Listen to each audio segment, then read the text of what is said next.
বিশ্বের অন্যতম গুরুত্বপূর্ণ বাণিজ্যিক পথ হরমুজ প্রণালী দিয়ে চলছে বাণিজ্যিক জাহাজ। তবে এই ঘটনা বিশ্ববাজারে তেলের দাম কমালেও মার্কিন অর্থনীতিতে নতুন করে অস্থিরতা তৈরির আশঙ্কা জাগাচ্ছে। প্রণালী খুলে দেয়া আমেরিকান অর্থনীতিকে মাত্রাতিরিক্ত চাঙ্গা হয়ে উঠবে, যার ফলে মূল্যস্ফীতি নিয়ন্ত্রণে মার্কিন কেন্দ্রীয় ব্যাংক ফেডারেল রিজার্ভ আবারও সুদের হার বাড়ানোর পথে হাঁটতে পারে।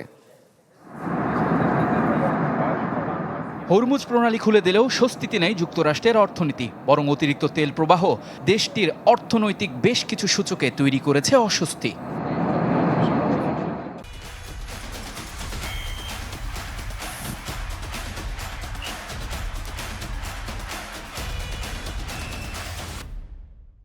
পরিসংখ্যান বলছে মে মাসে যুক্তরাষ্ট্রে ভোক্তা পর্যায়ে মূল্যস্ফীতি ছিল 4.2%, যা এক বছরের মধ্যে সর্বোচ্চ।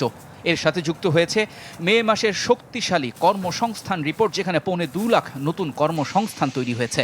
তেলের দাম কমলে সাধারণত মূল্যস্ফীতি কমার কথা থাকলেও সস্তা জ্বালানি মানুষের ক্রয় ক্ষমতা ও চাহিদা অস্বাভাবিক বাড়িয়ে দিয়েছে। শঙ্কা বেড়েছে হিতে বিপরীত হওয়ার। আন্তর্জাতিক বাজারে অপরিশোধিত তেলের দাম $60 থেকে $70 ঘরে উঠানামা করছে। তবে বিশ্ববাজারে দাম কমলেও যুক্তরাষ্ট্রের পাম্পগুলো দাম না কমানোয় ক্ষোভ প্রকাশ করেছেন মার্কিন প্রেসিডেন্ট ডোনাল্ড ট্রাম্প। তেল কোম্পানিগুলোর বিরুদ্ধে গ্রাহকদের ঠকানোর অভিযোগ এনে বিচার বিভাগীয় তদন্তের নির্দেশ দিয়েছেন তিনি। যুক্তরাষ্ট্রের ব্যুরো অফ লেবার স্ট্যাটিস্টিক্সের তথ্য অনুযায়ী মে মাসে জীবনযাত্রার ব্যয় বৃদ্ধির 60%-এর বেশি দায় ছিল জ্বালানি খাতের। ইফতেখার আলম, চ্যানেল 24।